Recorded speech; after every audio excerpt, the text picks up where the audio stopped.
They say this complex was built in the 70s, so it's maybe a little over 20 years old. Again, it is the Northridge Meadows Apartments, and it is Reseda Boulevard. Hundreds of people now standing outside waiting to find out what has happened to their friends, their neighbors. These are the people you see standing outside. Those are the people who are living on the 3rd and the 2nd floor. The residents here tell me that the stairwell collapsed, everything collapsed, so they had to come out of this apartment complex.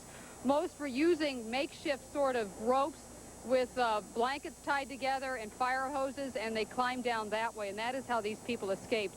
At this point, we have no confirmed fatalities at all. As I say right now, the effort is just to reach the people who are still alive and who they can speak to at this point. Do we know? It's just a terrible, terrible situation here, really. Well, this has to be the worst disaster that we have seen so far this morning, because it is still so unknown Linda, how many bodies are down below. Do we know that anybody got out safely from that first level? No. We have not gotten any confirmed reports that anybody has gotten out safely. However, we have actually heard people screaming out, talking to the fire crews and saying, yes, I'm here, I'm okay. And so they're trying to reach those people, so we do know for a fact that there are people alive. But we don't have any calculation on how many are alive, how many are dead, and how many may have been trapped down here. And it could be hours before we can find that out. It seems that the mood there is fairly calm, that people are just quiet and waiting. There doesn't seem to be any kind of panic. Is that how you would describe the situation? It's true. It's very eerie. It's very quiet. People here are really still in shock. There's no other way to describe it. Many of the people have cuts or bleeding from their faces themselves, and they are in shock. I think part of the reason why you're seeing calm is many of the people who escaped are the residents who lived on the top floor and the 2nd floor. Those who lived on the bottom floor are still trapped inside, and so we don't have a lot of people who have arrived yet to this location looking for loved ones or friends, because we're just now getting this information out to the public. How many units on that first floor? Do we know? I don't know. I really, you can't tell. I mean, look, if you can look at it here, you can't tell. I have not been able to contact the manager of the complex, but there would be, between this unit and the 5 others that have collapsed identical to this, I would guess probably close to maybe 70. Oh my Scores God. of people. Maybe 70 units. Now, and from what the residents tell me, that most were occupied. Linda, a little bit earlier we saw an elderly couple kind of wandering in their robe and pajamas and then being pointed to a certain direction by one of the firefighters. Have they set up a place where some of these residents can go in that area? No, none of that has been arranged yet. Obviously, the priority at this point is just to try to save the people who are still alive down there. That's the priority. Are there any kinds of dogs helping out, or is it mainly the firefighting? Died from heart attacks, presumably related to what was going on. But just looking at the pictures that you're seeing right now, you get an idea of just what a strong jolt this was that struck.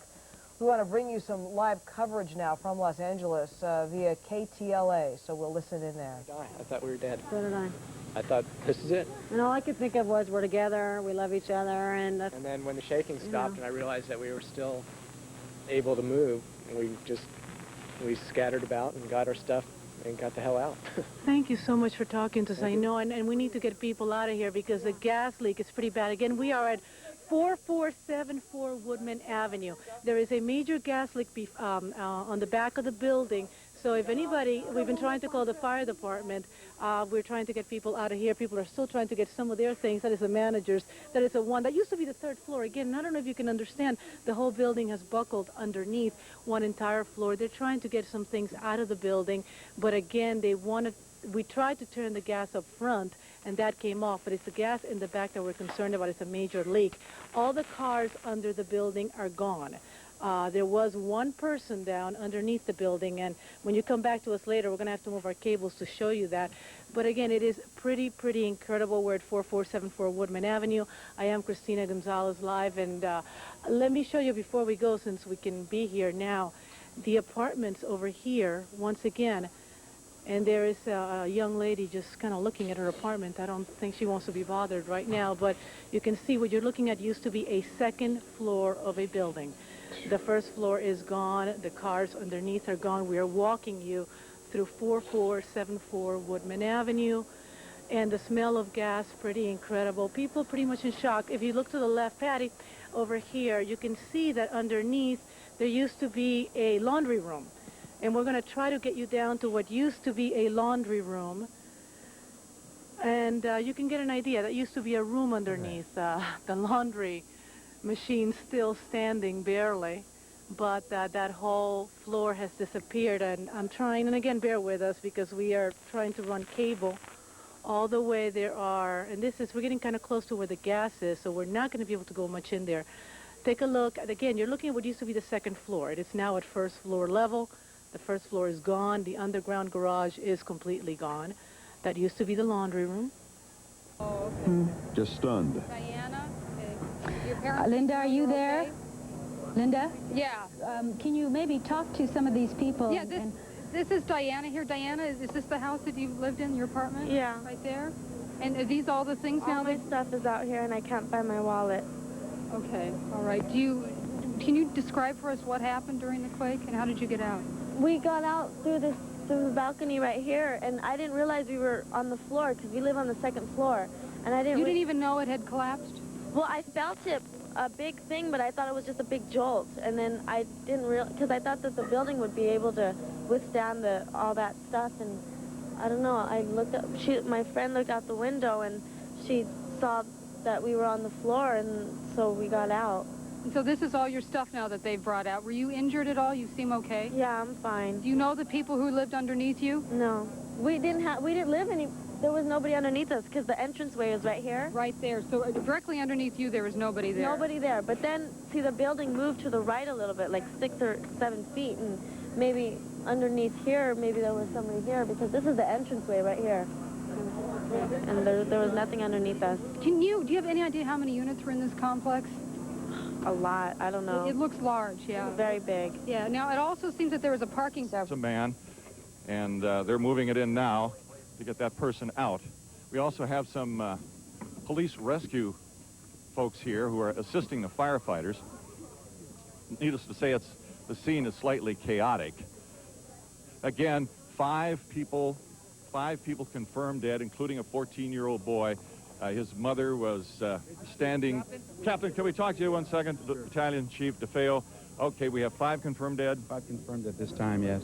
Now, Chief, who's alive in here? Well, how many? There is one person alive that we know of right now in that particular unit right there. That actually was the first floor of the building. Right. So we had that catastrophic collapse that dropped the building on approximately 40 livable units. Has he been able to talk to you at all? What's he said? Right now, and I don't know exactly what they're saying. They're in the process of rescue. Now, there also was another rescue going on in the back of the building. What's the status with that? We're taking people out of that also. That's probably another 20 minutes before we get that person out. Again, we did have a catastrophic collapse. There's a lot of debris. We have to cut through it. We have to pound through it, but we're doing the best we can with the resources we have on scene.